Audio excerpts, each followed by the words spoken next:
Today we're going to be looking at horror movies that I'd quit immediately. That basically means that if I was in one of these horror movies, I'd call a quick timeout, because I'd rather not deal with being in them. Now I don't know if I call timeout in front of Freddy Krueger how effective that would be, but everyone knows you can't continue doing something when someone says timeout. So let's get right into it. The first movie that I'd quit immediately is The Ring. The Ring is about a journalist who investigates these tapes that may have killed 4 teenagers. And there's an urban legend about this tape. If you view this tape, you'll die 7 days after watching it. Now let's say I view this tape.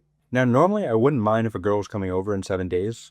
I'd actually look forward to it. But I think I'm good with this Ring girl. She can stay at home, or in her well. I would not mind. So this girl is definitely killing me in a brutal way. She's got telekinesis, can crawl up walls, and can control water. But that stuff isn't even the scary part. When she crawls through TVs and mirrors with her hair in front of her face, I just don't like it. And when I was younger, this freaked me out so bad.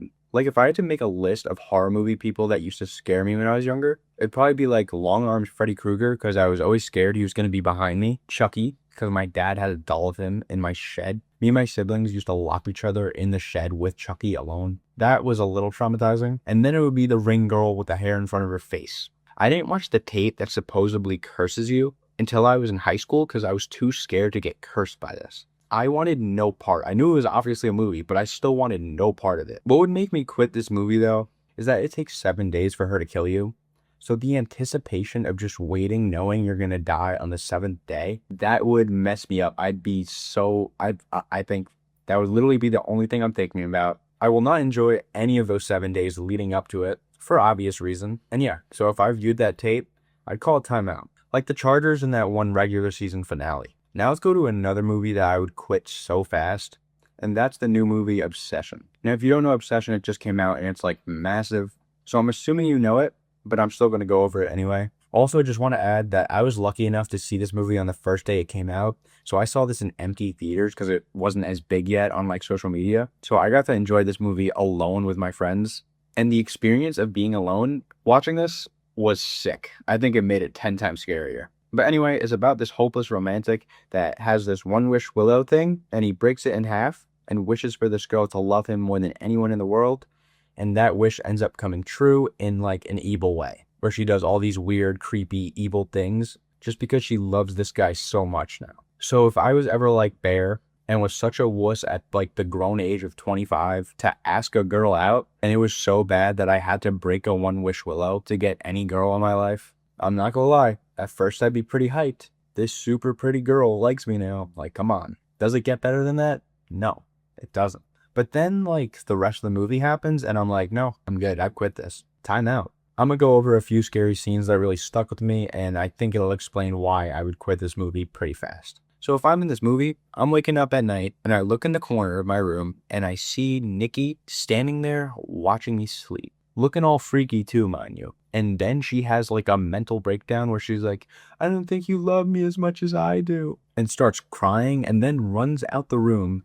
I have no idea what is coming next either. She could bring a knife in the room and just stab me. She can do literally anything when she comes back in this room. But I'd probably be frozen in fear just like Bear was in this movie. But then she comes back, slips back in the bed, and I would be all freaked out, just like Bear was.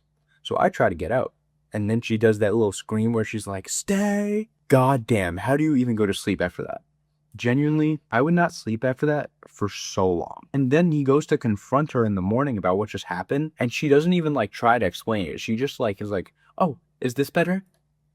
No, bitch. What was that? Fuck that. You're creepy as hell. And just smiles at him like that. Like, it just made no sense. It felt like someone that wasn't human was trying to be human, and that shit would creep me out so badly. I'm telling you, I'm going to work and then I'm booking a flight and I'm getting the fuck out of here. I need to get the fuck away from her because she's too unpredictable and too scary. And calling a timeout beforehand. I'm quitting. I'm done.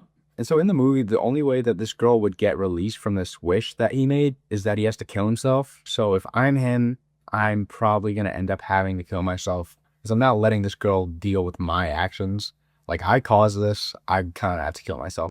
I would just have to accept that. And I think after seeing what she did that night and then the morning, it would make it a little easier. It's never going to be easy to kill yourself. I don't want to die. And Bear didn't either. Who would want to die? I don't want to die. I don't want to stop living. I'm good. I don't want to die for a while. But I think if you're in this situation and you did this wish, you kind of have to die, man. But yeah, I would just quit though before, so I wouldn't have to die. and everything would be good. Now let's move on to a little franchise type thing we got going on, and that's the movies Ready or Not and Ready or Not 2, because I need to talk about both of them. So this new bride wants to fit in with her new family, and they have this ritual where they play these games. Her husband's grandpa was like some mastermind game company guy, and he sold his soul to the devil to make his game company become super rich. So that's why they do this ritual whenever there's a new family member that enters the family. So yeah, if you're this girl, you're thinking, oh, I'm going to play hide and seek. I guess this is a little weird, but look at this beautiful house. I get to walk around in it a little bit. Then I'll go to bed after, and I had a successful wedding day. One of the happiest days of my life, my wedding. Woohoo! But what would make me quit this movie is that this is not a normal hide and seek game we're playing. This is evil hide and seek. And I wouldn't even know it if I was this girl. The reason this is evil hide and seek is because the whole family is going to hunt her down and try to kill her before the sun comes up. So while she's hiding, thinking this is like a normal game or whatever, she's actually supposed to die tonight. So they don't tell her this. They have weapons. They're in their house, so they have home field advantage and know like all the good spots to hide and where to check. I just keep thinking about how terrible that Josh Green contract is. It's fucking nuts. It's free agency started. I'm putting a video in. So they have home field advantage as well. So there's just so many things going against her that if I saw my husband's mom holding a gun while I'm in a hiding spot, I'd probably have to be like, yo, time out. I quit. This is so unfair. And if you thought that was unfair, the second movie is even more unfair. So in the second movie, you got a bunch of people fighting over all the power in the world. So they got some crazy motivation to leave me dead. You got people who trained their whole life for this because when an opportunity comes to gain this kind of power just by killing someone in this weird ritualistic way, you got to take it, I guess. And it just reminds me of like the first Hunger Games, how like everyone in the Hunger Games has no experience really and Katniss wins.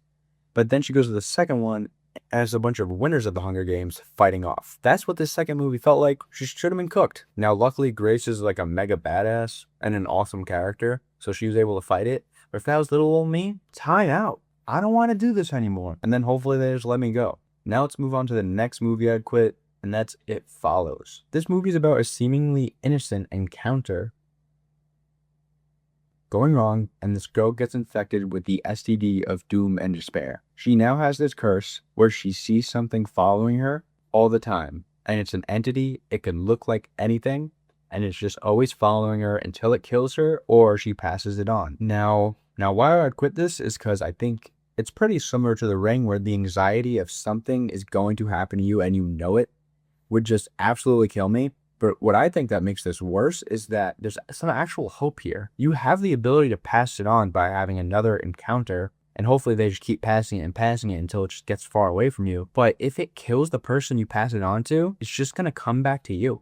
So you would literally have to live the rest of your life always thinking about this thing that could be coming for you, because you never know if it can come back. And it probably will. Now I say this like I would even be able to obtain this STD of doom. I think I'd be pretty safe, for obvious reason. But if I did get this STD of doom, I'm gonna have to call timeout and the demon's gonna have to stop walking towards me.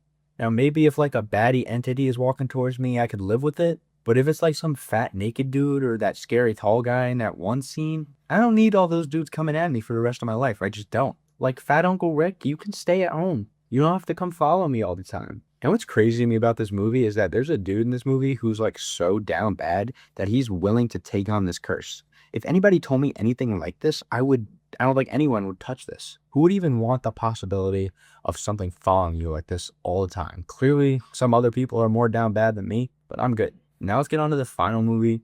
And this is kind of a weird one to talk about, but I'm going to talk about it anyway. And that's this movie, Funny Games. Now, eventually I might do a full video on this one because it's just such a weird movie that I kind of hate it. But I had to throw it in this list because I literally quit this movie. I turned it off around 30 minutes in because I just didn't want to watch this anymore. It's kind of just like straight up torture. These two dudes pull up on this family that's at their vacation house and they just torture them and torment them. And the tension and progression of this stuff, I didn't like at all. And what really gets me about this movie is I cannot imagine building a whole family, finding the love of your life, creating a kid, and then this could happen. Like, this is a possibility that could happen. After that quick explanation, I feel like you realize why I would call timeout. So yeah, these are all the movies I'd quit. But that's the video, guys. If you enjoyed it, please consider giving it a like and maybe subscribing. The link to my skit channel is going to be in the description below. But yeah, that's the video, guys. I'll see you in the next one. Peace.